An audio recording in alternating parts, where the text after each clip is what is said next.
Hello my dear student, welcome back to my YouTube channel mathematics आसान है bye Mahendra sir.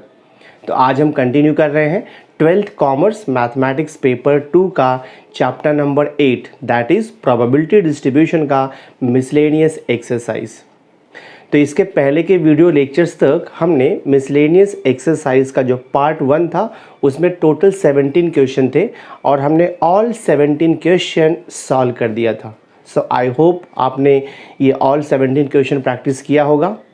तो आज हम पार्ट 2 सॉल्व करेंगे। तो पार्ट 2 हम क्वेश्चन नंबर 1 से स्टार्ट करते हैं। तो वीडियो लेक्चर बहुत ही इंपॉर्टेंट होगा, एंड तक वीडियो पर बने रहना क्योंकि मैं आपको प्रोवाइड करूंगा कंप्लीट सॉल्यूशन। तो चलो स्टार्ट करते हैं हम। क्वेश्चन नंबर 1 देखो, लिखा है x follows binomial distribution. b का मीनिंग होता है बायनॉमियल डिस्ट्रीब्यूशन और ब्रैकेट में आपको दिया 10,0.5। तो 10,0.5 को हम बोलते हैं पैरामीटर। तो हम इसे रीड करते हैं, x follows binomial distribution with parameter n, p। तो जो फर्स्ट वैल्यू लिखा है वो n है, नंबर ऑफ ट्रायल्स है, n का वैल्यू 10 है। एंड जो सेकंड पार्ट लिखा होता है वो प्रोबेबिलिटी ऑफ सक्सेस होता है, यानी कि p का वैल्यू होता है। तो यहाँ पर n का वैल्यू आपको 10 दिया है और p का वैल्यू हमें दिया है 0.2। ठीक है, तो क्वेश्चन है first, find probability x equal to 1, second probability x more than or equal to 1, and third we have to calculate probability x less than or equal to 8। तो वन बाय वन हम solve करते हैं।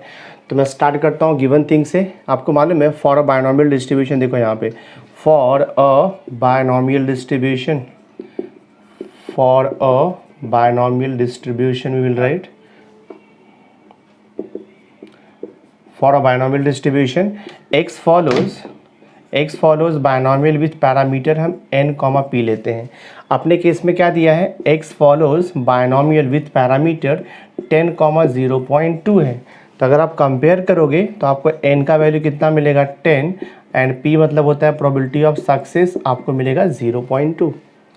And we also know that in a binomial distribution probability of success plus probability of failure equal to 1 होता है। तो since for a binomial distribution p plus q always equal to 1 होता है। तो आपको q का वैल्यू मिल जाएगा 1 माइनस p हो जाएगा। तो q equal to 1 minus p का वैल्यू 0.2 है। तो value of q we got 0.8। देखो हमें p का वैल्यू मिल गया, q का वैल्यू मिल गया, n का वैल्यू तो आपको ये सब दिया हुआ है दिस वे। अब फाइंड आउट करेंगे जो भी आपको क्वेश्चन पूछा है। तो मैं देखो फर्स्ट सब क्वेश्चन सॉल्व करता हूँ। फर्स्ट क्वेश्चन फाइंड आउट करना है प्रोबेबिलिटी x इक्वल टू 1 आपको निकालना है। सी इन अ बायनॉमियल डिस्ट्रीब्यूशन आपको प्रोबेबिलिटी वैल्यू फाइंड आउट करने के लिए हमें PMF यानी कि बायनॉमियल का प्रोबेबिलिटी मास फंक्शन लिखना होता है। तो फॉर अ बायनॉमियल डिस्ट्रीब्यूशन देखो ये रहता है probability mass function PMF। Probability x equal to small x, formula होता है NCx into p raise to x into q raise to n minus x। ये फॉर्मूला हमारे पास है for a binomial distribution where x takes value how much, जहाँ पर कि x का वैल्यू होता है 0, 1, 2 अप टू n तक जाता है दिस वे। पॉजिटिव इंटीजर्स होता है including 0 and p plus q equal to 1 होता ही है। तो ये PMF यानी कि प्रोबेबिलिटी मास फंक्शन यूज़ करके हम कोई भी प्रोबेबिलिटी फाइंड आउट कर सकते हैं। तो देखो फर्स्ट आपको क्या दिया है, प्रोबेबिलिटी x इक्वल टू 1। तो हमें निकालना है probability x equal to 1। Simply आप क्या करो, x का वैल्यू 1 पुट करो एवरीवेयर, n का गिवन वैल्यू पुट करो, p एंड q का गिवन वैल्यू पुट करेंगे हम। तो n का वैल्यू कितना यहाँ पर आएगा 10 आपको दिया है, c x का वैल्यू 1, p का वैल्यू कितना है 0.2 रेज टू x का वैल्यू 1, q का वैल्यू 0.8 हमने निकाला है रेज टू n का वैल्यू देखो यहाँ पर दिया है आपको 10 माइनस x का वैल्यू 1 है। सिंप्लीफाई करता हूँ, कॉम्बिनेशन का प्रॉपर्टी आपको पता है 10c1 का वैल्यू 10 होता है। ठीक है, ये 10 होता है। ये देखो आपका 0.2 आएगा इंटू 0.8 रेज टू हम 9 लिख देंगे। So this is equal to 10 into 0.2 आप मल्टीप्लाई कर सकते हो। 10 इंटू 0.2 करोगे तो आपको 2 मिल जाएगा, मल्टीप्लाइड बाय देखो यहाँ पर 0.8 रेज टू 9। तो ये हो गया हमारा probability x equal to 1।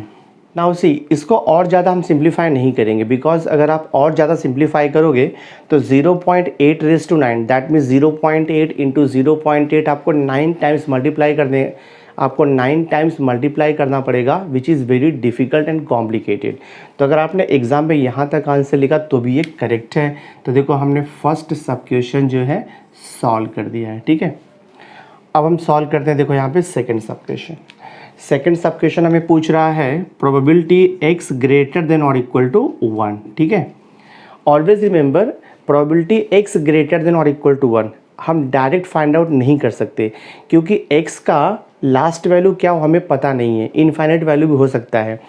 x greater than or equal to 1 का मीनिंग होता है कि x का वैल्यू 1 एंड 1 से ज़्यादा रहेगा। That means 1 2 3 4 5 6 up to n तक रहेगा। We don't know the last value of x here. तो जब भी ग्रेटर देन का प्रोबेबिलिटी रहेगा तो हम प्रोबेबिलिटी का कॉन्सेप्ट यूज़ करके उसे लेस देन में कन्वर्ट कर लेंगे। तो always remember probability x greater than or equal to 1 को कन्वर्ट करेंगे ऑलवेज 1 माइनस प्रोबेबिलिटी x। यहाँ पे ग्रेटर है तो यहाँ पे लेस हो जाएगा, इक्वल टू था तो इक्वल टू भी निकल जाएगा, दिस वे हो जाएगा। तो ये प्रोबेबिलिटी का कॉन्सेप्ट ध्यान में रखो आप। Probability x greater than or equal to 1 is equal to होता है 1 minus probability x less than 1। अब आगे बहुत सिंपल है, ये हो जाएगा 1 minus probability x less than 1। तो प्रोबेबिलिटी x लेस देन 1, तो रैंडम वेरिएबल x का वैल्यू लेस देन 1 एक ही वैल्यू होता है 0, बिकॉज x का वैल्यू 0 से स्टार्ट होता है, 0 1 2 3 अप टू n। तो x less than 1 means x will take value 0, तो ये प्रोबेबिलिटी x इक्वल टू 0 हो जाएगा। सॉल्व करो तो ये हो जाएगा, देखो आपका 1 minus probability x equal to 0, ये PMF के फॉर्मूले से मिल जाएगा आपको। जस्ट आपको x का वैल्यू 0 पुट करना है, n का वैल्यू, p का वैल्यू, q का वैल्यू आपको पता है। तो मैं देखो फॉर्मूले में पुट करता हूँ, तो ये हो जाएगा आपका 10c0, p का वैल्यू 0.2 रेज टू 0 हो जाएगा, 0.8 है रेज टू n माइनस 0, तो 10 माइनस 0 हो जाएगा। तो देखते क्या आंसर आता है, 1 माइनस 10c0। कॉम्बिनेशन का प्रॉपर्टी है nc0 का वैल्यू 1 होता है, तो 10c0 का वैल्यू 1 हो जाएगा, एनीथिंग रेज टू 0 1 आएगा, और ये देखो आपका क्या बच रहा है 0.8 रेज टू 10। तो मुझे फाइनल आंसर मिल रहा है 1 माइनस 0.8 रेज टू 10। तो आपका देखो सम सॉल्व हो गया। सो this is probability x greater than or equal to 1। तो हमने देखो सेकंड सब क्वेश्चन भी यहाँ पर सॉल्व कर दिया है। बहुत ही सिंपल है, सिस्टमेटिकली आपको ध्यान में रखना है जो भी फॉर्मूला है PMF का। अब देखो हम थर्ड सब क्वेश्चन सॉल्व करते हैं। तो थर्ड सब क्वेश्चन देखो हमें यहाँ पर क्या पूछ रहा है, probability x less then or equal to 8 आपको बोल रहा है, ठीक है। देखो थर्ड सब क्वेश्चन आपको दिया है probability x less then or equal to 8। तो probability x less then or equal to 8 का मीनिंग होता है x का वैल्यू 8 और 8 से कम रहेगा। तो x का वैल्यू 8 और 8 से कम रहेगा, मतलब x का वैल्यू 0 1 2 3 4 अप टू 8 रहेगा। तो अगर हम इसे डायरेक्ट सॉल्व करेंगे तो बहुत लेंदी हो जाएगा वो, यानी कि हमें x का वैल्यू 0 फिर 1 2 3 4 अप टू 8 तक का प्रोबेबिलिटी हमें ऐड करना पड़ेगा, जो कि बहुत कॉम्प्लिकेटेड हो जाएगा और टाइम कंज्यूमिंग हो जाएगा। तो इसके लिए हम शॉर्टकट मेथड यूज़ करेंगे। x less then or equal to 8 है ना, तो इसे हम देखो ऐसे लिख सकते हैं, this I can write 1 minus probability, हम x ग्रेटर देन 8 भी लिख सकते हैं। तो 1 माइनस, जब आप less than or equal to को 1 माइनस में कन्वर्ट करोगे तो लेस देन जाएगा, ग्रेटर देन हो जाएगा और इक्वल टू भी जाता है। तो x ग्रेटर देन 8, लेकिन हमें x का वैल्यू पता नहीं है कि लास्ट वैल्यू क्या होगा, बट हमें देखो n का वैल्यू पता है, n का वैल्यू 10 आपको दिया हुआ है। तो जो x का वैल्यू हो मैक्सिमम 10 हो सकता है, 10 से ज़्यादा नहीं हो सकता है। तो प्रोबेबिलिटी x ग्रेटर देन 8 का मीनिंग हो गया कि x का वैल्यू 9 एंड 10 तक होगा। 10 से ज़्यादा पॉसिबल नहीं है, बिकॉज नंबर ऑफ ट्रायल्स आपको 10 तक ही दिया है n का वैल्यू। तो अब इसका प्रोबेबिलिटी निकालना इजी है। तो ये हो जाएगा, देखो आपका this is equal to 1 minus bracket दे देंगे probability x greater than 8, that means x equal to 9 और आएगा means addition probability x equal to 10। देखो ये वैसे आएगा। अब इसका प्रोबेबिलिटी निकालना इजी है, निकाल सकते हैं हम लोग 1 minus bracket probability x equal to 9, यानी कि जो PMF है वहाँ पर हम x का वैल्यू 9 पुट करेंगे। तो कितना हो जाएगा, n का वैल्यू तो 10 आपको पता है, 10c, x का वैल्यू 9, p का वैल्यू है 0.2 रेज टू 9 इंटू q का वैल्यू 0.8 है रेज टू 10 माइनस 9, फिर प्लस देख लो आप। नेक्स्ट अभी हम x का value 10, probability x equal to 10 find out करेंगे। तो फॉर्मूले में पुट करो, n का वैल्यू आपका है 10c, x का वैल्यू 10, p का वैल्यू 0.2 रेज टू 10 आएगा, q का वैल्यू 0.8 रेज टू 10 माइनस 10, तो ये हो जाएगा आपका 0, मैंने डायरेक्ट लिख दिया, ब्रैकेट क्लोज कर दो यहाँ पर। So this is equal to 1 minus, bracket simplify करते हैं, 10C9 कॉम्बिनेशन का प्रॉपर्टी है, 10C9 को हम 10C1 भी लिख सकते हैं, उसका आंसर 10 आएगा। आप सॉल्व करके देख लो, 10C9 का वैल्यू 10 हो जाएगा। 0.2⁹9, तो 0.2⁹9 मैं वैसे ही लिखता हूँ, और ये देखो आपका 0.8⁻10⁻9, तो 1 हो जाएगा।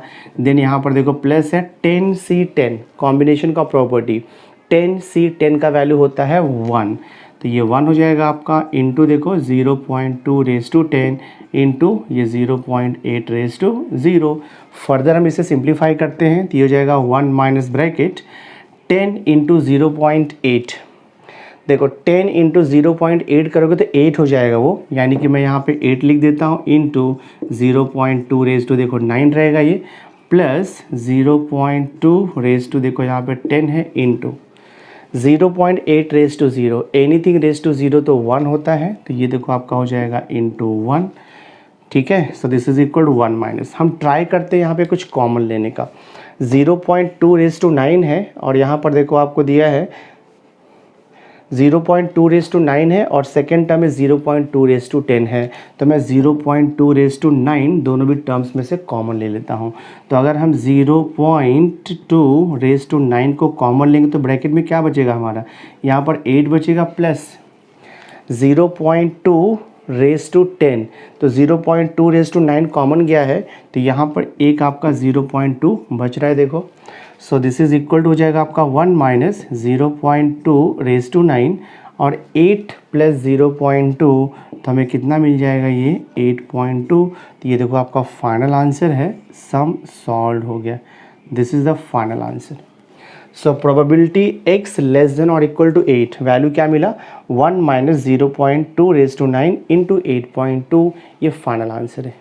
देखो सेकंड क्वेश्चन आपको दिया है, let x follows binomial distribution with parameter n, p हमें दिया हुआ है। क्वेश्चन है, फर्स्ट सब क्वेश्चन है, if n equal to 10 and expected value of x, इसका मीनिंग होता है मीन वैल्यू ऑफ x 5 दिया है, find p, probability of success निकालना है, एंड वेरिएंस ऑफ x आपको निकालना है।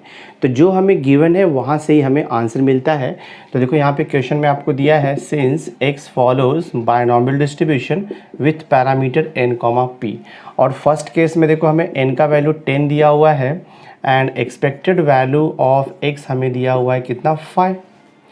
तो हमें मालूम है for a binomial distribution p plus q equal to 1 होता है, since p plus q equal to 1 होता है, और हमें क्या दिया, देखो यहाँ पे एक्सपेक्टेड वैल्यू ऑफ x दिया है, तो मैं फॉर्मूला यूज़ करूँगा। देखो यहाँ पे एक्सपेक्टेड वैल्यू ऑफ x का फॉर्मूला होता है n इंटू पी, आप ध्यान में रखो, ये सिर्फ बायनॉमियल डिस्ट्रीब्यूशन के लिए होता है। तो for a binomial distribution expected value of x equal to n into p, ये फॉर्मूला है। एक्सपेक्टेड वैल्यू ऑफ x देखो आपको दिया है 5 दिया, तो 5 लिख दो, इज इक्वल टू n का वैल्यू हमें कितना दिया, देखो यहाँ पे 10 दिया हुआ है, तो 10 लिख दिया मैंने, इनटू p का वैल्यू आपको फाइंड आउट करना है, बहुत इजी है। तो यहाँ से देखो p का वैल्यू हो जाएगा आपका 5/10, या उसे हाफ लिखो, या तो फिर आप 0.5 भी लिख सकते हो, कोई इशू नहीं है। तो हमें देखो फर्स्ट पार्ट सॉल्व हो गया, p का वैल्यू हमें मिल गया। उसके बाद आपको बोल रहा है कि what is the variance of x, तो एक बार हमें p का वैल्यू मिल गया है, तो हम q का वैल्यू देखो इजीली फाइंड आउट कर सकते हैं ये रिलेशन से, ठीक है। सो देयरफॉर p का वैल्यू 0.5 प्लस q हमें फाइंड आउट करना है इक्वल टू 1। हमने ये रिलेशन यूज़ किया for a binomial distribution, probability of success plus probability of failure equal to 1 होता है। तो p का वैल्यू 0.5 हमने यहाँ पे निकाला हुआ है, p का वैल्यू हमने 0.5 निकाला है, तो यहाँ मैंने सब्स्टिट्यूट किया, तो q का वैल्यू मिल जाएगा आपको। Therefore q equal to 1 minus 0.5, तो देखो ये 0.5 मिलेगा, या हाफ लिख दो आप। अब हमें पूछ रहा है कि what is the variance of x, मैं निकालता हूँ। देखो यहाँ पर variance of x for a binomial distribution, variance of x का फॉर्मूला होता है n into P into Q, ये फॉर्मूला है। Variance of random variable x is given by number of trials multiplied by probability of success multiplied by probability of failure. Value सब पता ही है, n का वैल्यू आपको क्वेश्चन में दिया है 10, p हमने फाइंड आउट किया 0.5, q हमने फाइंड आउट किया 0.5, तो कितना आंसर मिल जाएगा, देखो आपका ये 10 मल्टीप्लाइड बाय 0.5 इंटू 0.5, तो हमें मिलेगा ये देखो 0.25, मल्टीप्लाई कर दिया तो आपको मिल जाएगा 2.5। तो वेरिएंस ऑफ x देखो हमें मिल गया है 2.5। तो हमने ये फर्स्ट सब क्वेश्चन सॉल्व कर दिया। अब देखो मैं ये सेकंड सब क्वेश्चन सॉल्व करता हूँ। तो फॉर द सेकंड सब क्वेश्चन हमें क्या दिया है, एक्सपेक्टेड वैल्यू ऑफ x 5 दिया है। तो मैं यहाँ पे देखो लिखता हूँ expected value of x, again आपको 5 दिया है। वेरिएंस ऑफ x दिया है 2.5, वेरिएंस ऑफ x हमें दे दिया है 2.5 दे दिया है, ठीक है। तो क्वेश्चन है फाइंड n एंड p, तो हमें n and p find out करना बहुत ईजी है। एक्सपेक्टेड वैल्यू ऑफ x दिया है तो हम एक्सपेक्टेड वैल्यू ऑफ x का फॉर्मूला यूज़ करेंगे। तो मैं देखो लिखता हूँ यहाँ पर, since for a binormal distribution expected value of x का फॉर्मूला होता है n into p, that means number of trial multiplied by probability of success. Expected value of x देखो आपको 5 दिया है, तो 5 इक्वल टू क्या हो जाएगा, देखो ये NP हो जाएगा। इसे मैं देता हूँ इक्वेशन नंबर 1। अब देखो हमें वेरिएंस ऑफ x भी दिया है, तो वेरिएंस ऑफ x का भी हमारे पास फॉर्मूला है n into p into q होता है। For a binormal distribution variance of x is given bye NPQ। तो देखते हैं अभी वेरिएंस ऑफ x हमें दिया है 2.5, हमने यहाँ पे लिख दिया, और ये हो गया आपका NPQ। अब अगर आप इक्वेशन नंबर 1 को ऑब्जर्व करोगे तो जहाँ पर NP है वहाँ पर देखो आप 5 लिख सकते हो ना, ये NP के प्लेस पे आप 5 लिख सकते हो फ्रॉम इक्वेशन नंबर 1। तो ये हो जाएगा आपका 2.5 इज इक्वल टू, ये 5 हो जाएगा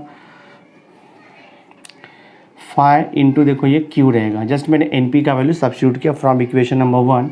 आप मेंशन कर दो यहाँ पर फ्रॉम इक्वेशन नंबर 1, तो यहाँ से आपको Q मिल जाएगा। देखते हैं क्या आता है, 2.5 divide by 5 is equal to Q, divide करोगे तो Q का वैल्यू मिलेगा 0.5।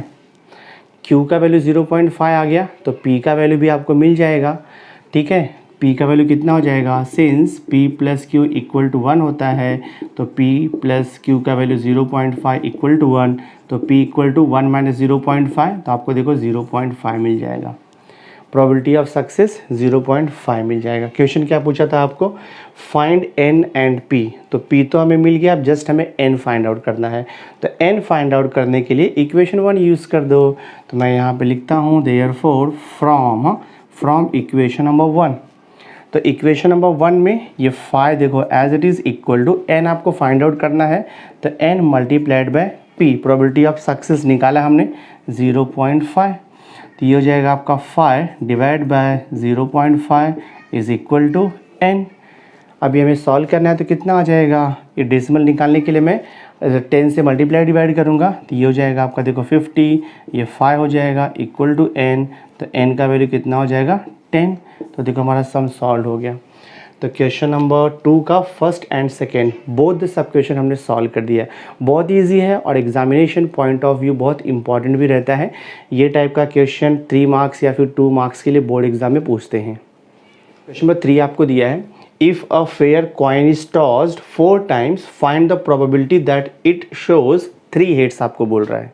तो सिंपल सा क्वेश्चन है, अगर आप इसे डायरेक्ट सॉल्व करोगे तो जब हम 4 कॉइन को टॉस करेंगे टोटल 16 सैम्पल पॉइंट आएगा, तो वो थोड़ा लिखने में आपको टाइम जाएगा, थोड़ा सा डिफिकल्ट होगा। तो डायरेक्ट भी आप सॉल्व कर सकते हो, या फिर सबसे इजी मेथड है जब नंबर ऑफ ट्रायल्स ज़्यादा होता है। देखो अगर 1 कॉइन का क्वेश्चन पूछेगा, 2 कॉइन का रहेगा, 3 कॉइन का रहेगा, तो हम इजीली उसे मैनेज कर सकते हैं, बिकॉज 1 कॉइन को टॉस करोगे तो 2 सैम्पल पॉइंट आता है, और जब 2 कॉइन को टॉस करोगे तो 4 सैम्पल पॉइंट आता है, और जब हम 3 कॉइन को टॉस करेंगे तो हमें मिलता है 8 सैम्पल पॉइंट। यहाँ तक हम मैनेज कर लेते हैं। बट अगर हम 4 कॉइन को टॉस करेंगे तो 16 सैम्पल पॉइंट आएगा। तो अगर आप डायरेक्ट सॉल्व करोगे तो आपको पूरा 16 सैम्पल पॉइंट लिखना होगा, देन जा करके आपको प्रोबेबिलिटी मिलेगा। उससे बेटर क्या है कि हम प्रोबेबिलिटी फाइंड आउट करेंगे by using the binormal distribution, ठीक है। तो मैं यहाँ पे देखो लिखता हूँ, पहले मैं ये लिखूँगा when a coin is tossed, when a coin is tossed. तो जब हम एक कॉइन को टॉस करते हैं तो सैम्पल स्पेस आपको पता है S equal to either head आएगा या तो फिर टेल आएगा। तो प्रोबेबिलिटी ऑफ हेड कितना हो जाएगा, हाफ हो जाएगा, तो प्रोबेबिलिटी ऑफ हेड हाफ हो जाएगा, पता है आपको, और प्रोबेबिलिटी ऑफ टेल भी हाफ हो जाएगा, इक्वल चांस रहेगा, ठीक है, इतना हमें पता है।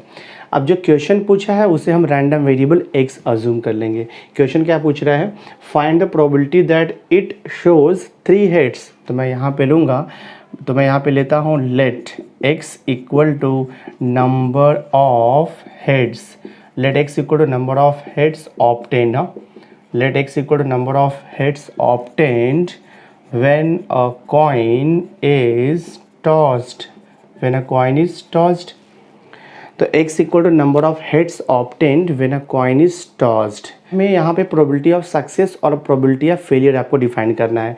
तो क्वेश्चन हमें किसके ऊपर पूछा है? क्वेश्चन हमें पूछ रहा है कि find the probability of heads obtained, यानी कि जो क्वेश्चन है वो हेड्स के ऊपर पूछ रहा है। तो हेड्स का जो प्रोबेबिलिटी है उसे हम सक्सेस अज्यूम करेंगे। तो मैं यहाँ पर देखो ले लूँगा let p is equal to probability of getting a head, तो ये आपका प्रोबेबिलिटी ऑफ सक्सेस हो जाएगा। तो ये हो गया आपका देखो हाफ, तो q का वैल्यू मालूम है हाफ आएगा।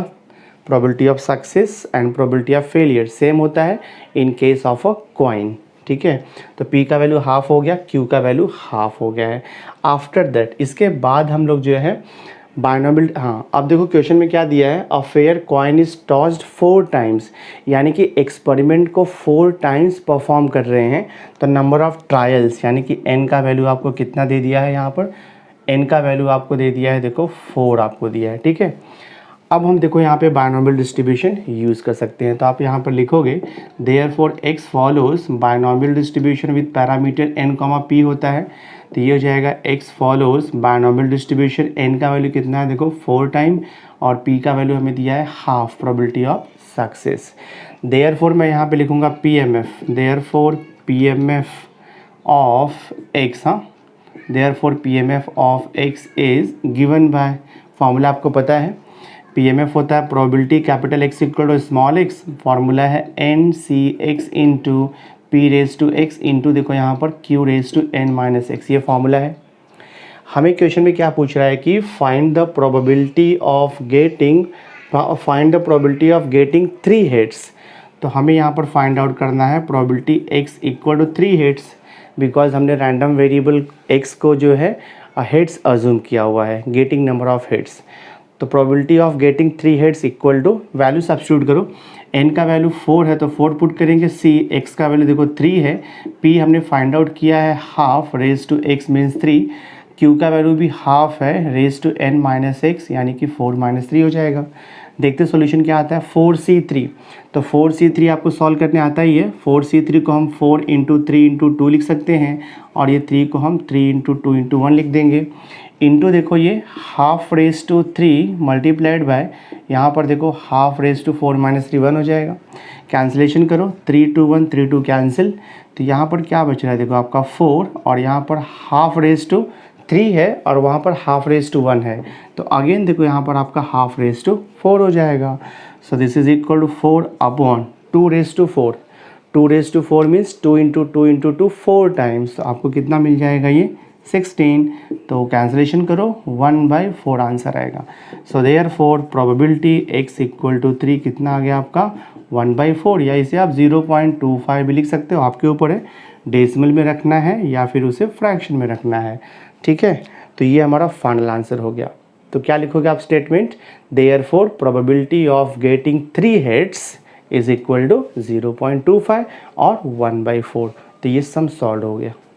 नाउ सिक्वेशन में 4 देखो आपको दिया है, the probability that a bomb will hit the target is 0.8, out of 5 bombs exactly 2 will miss the target. तो क्वेश्चन पूछ रहा है कि find the probability that out of 5 bombs exactly 2 will miss the target.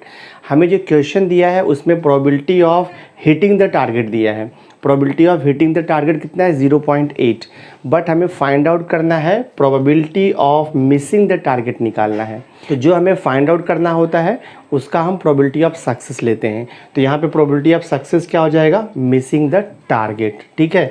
तो मैं देखो यहाँ पे लिखूँगा let x equal to number of bombs, let x equal to number of bombs लिखेंगे। तो यहाँ पर देखो टोटल कितना दिया, टोटल 5 बॉम्ब्स है, तो नंबर ऑफ ट्रायल्स कितना हो जाएगा, n का वैल्यू 5 हो जाएगा। एंड देन हमें देखो q का वैल्यू दिया है, देखो बिकॉज क्वेश्चन में क्या लिखा है probability of hitting the target 0.8 है, तो probability of hitting the target 0.8 है, बट क्वेश्चन हमें पूछ रहा है कि probability of missing the target. तो जो क्वेश्चन पूछ रहा है वो ऑलवेज p होता है, प्रोबेबिलिटी ऑफ सक्सेस। तो हमें q दिया है तो हम p निकाल सकते हैं, तो q हमें दिया हुआ है, n का वैल्यू हमें मिला है, तो आप यहाँ पे क्या लिखोगे therefore x follows binomial distribution with parameter n comma p हो जाएगा। n का वैल्यू 5 मालूम है, p का वैल्यू हम फाइंड आउट कर लेंगे। फॉर अ बायनॉमियल डिस्ट्रीब्यूशन आपको पता है p प्लस q का वैल्यू 1 होता है। ये हो जाएगा p equal to 1 minus q, so you can write p is equal to 1 minus q का वैल्यू 0.8 दिया है, तो p इक्वल टू कितना हो जाएगा 0.2 हो जाएगा आपका दिस वे। देयरफॉर हम यहाँ पे लिख सकते हैं x follows binomial distribution with parameter n का वैल्यू कितना है 5 एंड प्रोबेबिलिटी ऑफ सक्सेस कितना मिल गया, p का वैल्यू आपको देखो यहाँ पर 0.2 मिल गया। देयरफॉर हम रैंडम वेरिएबल x का PMF यानी कि प्रोबेबिलिटी मास फंक्शन लिख सकते हैं।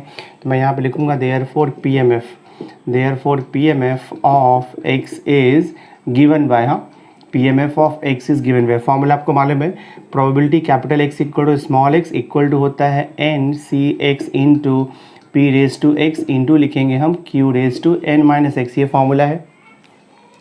हमें फाइंड आउट करना है कि probability that exactly 2 will miss the target, तो मैं यहाँ पे लिखूँगा probability x equal to exactly 2 बोला हुआ है, तो x इक्वल टू 2 लेंगे, वैल्यू सब्स्टिट्यूट करो, n का वैल्यू 5 है, c x का वैल्यू 2, p का वैल्यू देखो 0.2 रेज टू x का वैल्यू 2, q का वैल्यू 0.8 है, रेज टू n का वैल्यू 5 माइनस देखो ये 2 आएगा।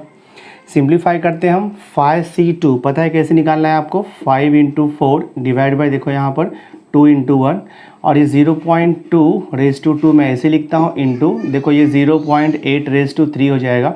सो दिस इज इक्वल टू 1 ज़ा 2 2 ज़ा कैंसिल, 5 2 ज़ा 10 हो जाएगा इंटू 0.2 रेज टू 2 किया तो हो जाएगा आपका 0.04 मल्टी 0.8 रेज टू 3 में 0.8 इंटू 0.8 इंटू 0.8 कर सकते हैं हम इसे, तो ये 0.8 इंटू 0.8 किया तो आपको मिल जाएगा 0.64 मिल जाएगा इंटू देखो यहाँ पर 0.8। फर्दर सिंप्लीफाई करता हूँ, देखते हैं क्या आता है। यहाँ पर देखो आपका 10 है और ये 0.8 है, तो 10 और 0.8 को अगर मैंने मल्टीप्लाई कर दिया तो कितना हो जाएगा, 10 इंटू 0.8 तो मुझे 8 मिल जाएगा, ठीक है। 8 मल्टीप्लाइड बाई ये 0.04 इंटू देखो यहाँ पर 0.64 आपको दिया हुआ है। देखो हम इसे मल्टीप्लाई करेंगे, तो मल्टीप्लाई करेंगे तो हमें मिलेगा 0.2048, 0.2048, तो मैंने रफ में मल्टीप्लाई करके देखा हुआ है, तो आपको आंसर क्या मिलेगा 0.2048। तो फाइनल आंसर हो गया प्रोबेबिलिटी x इक्वल टू 2। तो देखो हमारा ये सम सॉल्व हो गया, बहुत ही सिंपल सा क्वेश्चन है। नाउ सी क्वेश्चन में फ़ायदे को हमें दिया है, the probability that a lamp in a class is burn 0.3, तो probability of burning the lamp कितना दिया है 0.3 हमें दिया हुआ है।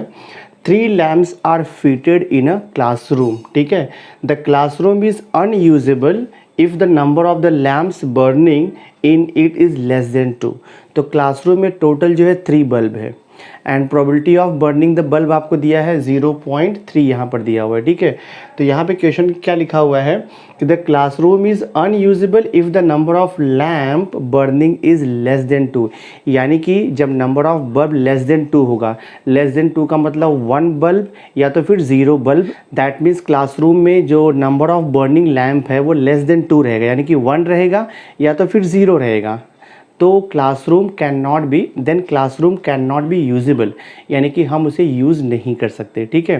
तो क्वेश्चन पूछ रहा है कि find the probability that classroom can not be used. तो देखो हमें यहाँ पे प्रोबेबिलिटी ऑफ सक्सेस दिया है, probability of burning the lamp हमें दिया है 0.3, तो इसे हम प्रोबेबिलिटी ऑफ सक्सेस ले लेंगे 0.3, ये हो गया आपका। नंबर ऑफ लैम्प्स आपको 3 दिया है, तो n का वैल्यू देखो यहाँ पर 3 हो गया आपका।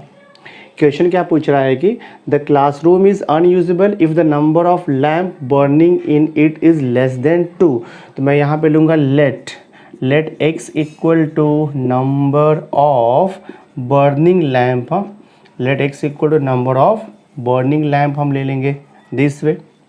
तो therefore x follows binomial distribution with parameter हो जाएगा, तो हम यहाँ पे लिखेंगे therefore x follows binomial distribution with parameter n, p हो जाएगा। तो यहाँ पर क्या लिखोगे आप, x फॉलोज बायनॉमियल, n का वैल्यू कितना है 3 है और p प्रोबेबिलिटी ऑफ सक्सेस कितना दिया है 0.3। सो देयरफॉर हम q का वैल्यू फाइंड आउट कर सकते हैं। Since for a binomial distribution p plus q equal to 1 होता है, तो q इक्वल टू हो जाएगा 1 माइनस p, तो 1 माइनस p का वैल्यू 0.3 है, तो ये हो जाएगा 0.7, तो q का वैल्यू आपको कितना मिल गया 0.7। यहाँ तक आपको समझा रहेगा, ठीक है। अभी हमें फाइंड आउट करना है कि find the probability that classroom can not be used. और classroom can not be used ये कंडीशन कब अराइज होगा, when the number of burning lamp is less than 2, then we can not use the classroom. तो सबसे पहले मैं PMF लिखता हूँ, तो I will write here therefore PMF, therefore PMF of x is given by, formula आपको पता ही है, probability capital X equal to small x होता है, फॉर्मूला है NCX into P raise to x into देखो Q raise to N minus x, ये formula है। तो हम फाइंड आउट करेंगे प्रोबेबिलिटी। क्वेश्चन में क्या बोला है, find the probability that classroom can not be used, and classroom कभी यूजेबल नहीं रहेगा when the number of the burning lamp is less than 2। That means हमें पूछ रहा है प्रोबेबिलिटी x लेस देन 2, ये आपको फाइंड आउट करना है। प्रोबेबिलिटी x लेस देन 2 आपको निकालना है। तो प्रोबेबिलिटी x लेस देन 2 का मीनिंग होता है x का वैल्यू 2 से कम, तो 2 से कम मतलब 0 या तो फिर 1 रहेगा। तो I will write here probability x equal to 0 और कोएडिशन लिखते हैं प्रोबेबिलिटी x इक्वल टू 1। तो अब हम बायनॉमियल का फॉर्मूला ये यूज़ करेंगे।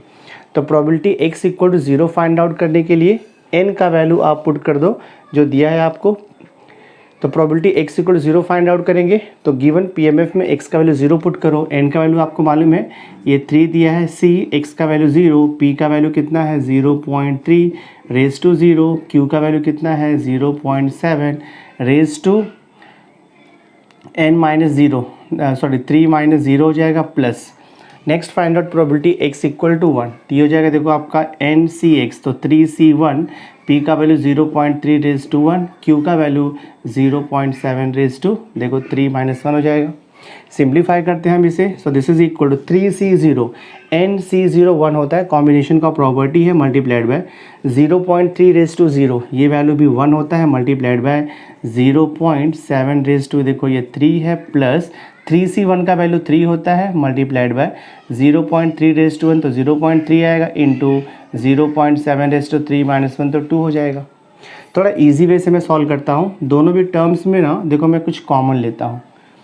0.7 का क्यूब है और यहाँ पे 0.7 का स्क्वायर है, तो I will take 0.7 square common. तो मैं देखो 0.7 का स्क्वायर कॉमन लेता हूँ, तो ब्रैकेट में क्या बचेगा, यहाँ पर 0.7 बचेगा, तो लिख दो 0.7 प्लस देखो यहाँ पर 0.7 का स्क्वायर हमने कॉमन ले लिया, तो क्या बचेगा 3 इंटू 0.3, तो ये मल्टीप्लाई किया 0.9 हो जाएगा। So this is equal to 0.7 का स्क्वायर करोगे तो आपको 0.49 मिल जाएगा, मल्टीप्लाइड बाय 0.7 प्लस 0.9 को ऐड करो, तो 9 प्लस 7 16, तो आपको मिलेगा 1.6। दिस इज इक्वल टू, इसे मल्टीप्लाई करोगे तो आपको मिलेगा 0.784 मिल जाएगा, ये वैल्यू दिस वन। तो देखो फाइनल आंसर हमें मिल गया। सो प्रोबेबिलिटी, क्वेश्चन क्या पूछा था, find the probability that classroom can not be used. So probability that classroom can not be used on a random occasion is 0.784। आपका सम सॉल्व हो गया। सो माय डियर स्टूडेंट, इस video lecture में हमने miscellaneous exercise 8 यानी कि जो part 2 है उसमें टोटल 14 क्वेश्चन है, तो हमने क्वेश्चन नंबर 1 से लेकर के क्वेश्चन नंबर 5 तक कंप्लीट कर दिया है। नेक्स्ट वीडियो लेक्चर में हम क्वेश्चन नंबर 6 ऑनवर्ड कंटिन्यू करेंगे, तो नेक्स्ट वीडियो लेक्चर देखना मत भूलना। और आज का वीडियो अगर आपको अच्छा लगा होगा इसे लाइक करके मैक्सिमम स्टूडेंट्स को शेयर कर देना, और अगर अभी तक आपने मेरे चैनल को सब्सक्राइब नहीं किया है तो सब्सक्राइब करके बेल आइकन जरूर प्रेस कर देना, सो दैट मैं जो भी लेटेस्ट वीडियो लेकर के आऊँगा उसकी नोटिफिकेशन सबसे पहले आप तक पहुँचेगी। तो मेरे साथ जुड़े रहने के लिए थैंक यू वेरी मच। मिलते हैं नेक्स्ट लेक्चर में।